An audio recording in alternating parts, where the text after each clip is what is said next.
Mes chers compatriotes, citoyens de la Fédération de Russie, peuple du Donbass, frères et sœurs du monde slave, amis du monde entier, je vous parle aujourd'hui le cœur lourd.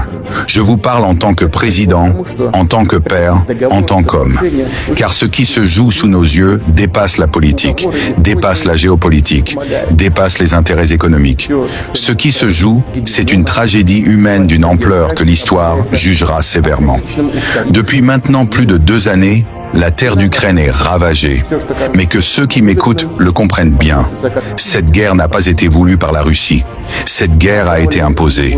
Elle a été planifiée, alimentée, provoquée, non pas par le peuple ukrainien, qui est un peuple frère, non pas par la Russie, qui n'a jamais renié la paix, mais par un système froid, cynique et destructeur, incarné aujourd'hui par l'Occident collectif, dirigé depuis Washington, relayé par Bruxelles, exécuté par ceux qui ont vendu leur âme au diable.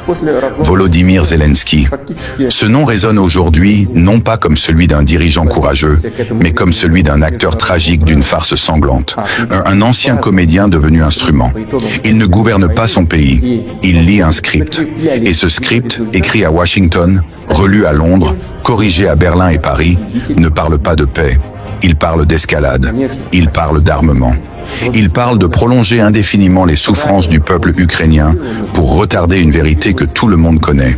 Cette guerre est perdue d'avance pour ceux qui ont trahi l'histoire et leur propre peuple.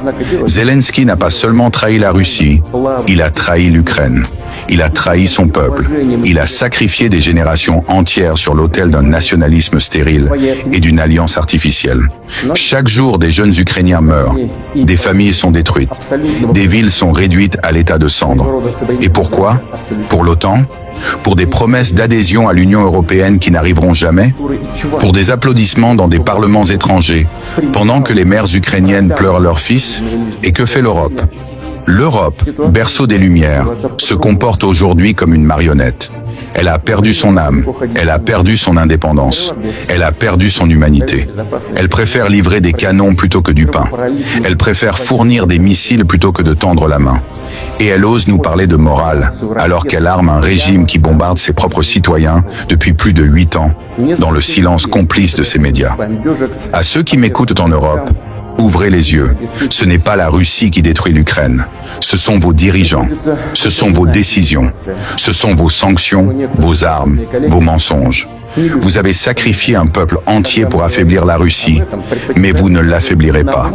Vous vous êtes isolé du monde, vous avez mis votre économie à genoux, vous avez trahi vos principes. Et pendant ce temps, la Russie tient. La Russie résiste, la Russie avance, parce que nous ne luttons pas seulement pour nous, nous luttons pour la vérité, nous luttons pour l'histoire, nous luttons pour ne pas laisser le mensonge devenir la norme.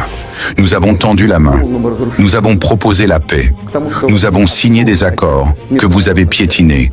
Nous avons proposé le dialogue et vous nous avez répondu par des bombardements, par des livraisons d'armes, par des provocations.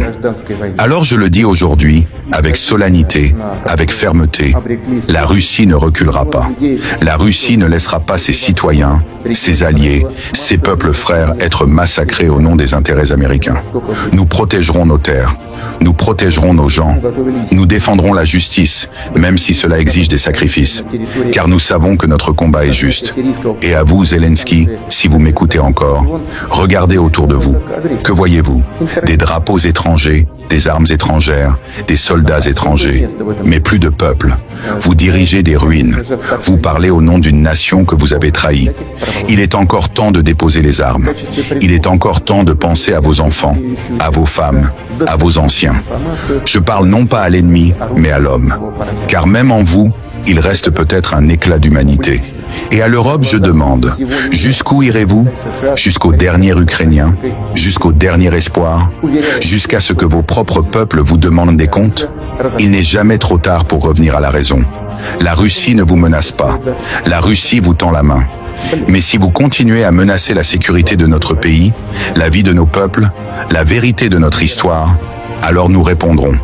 Pas avec haine, mais avec force, avec dignité, avec justice. Je vous remercie.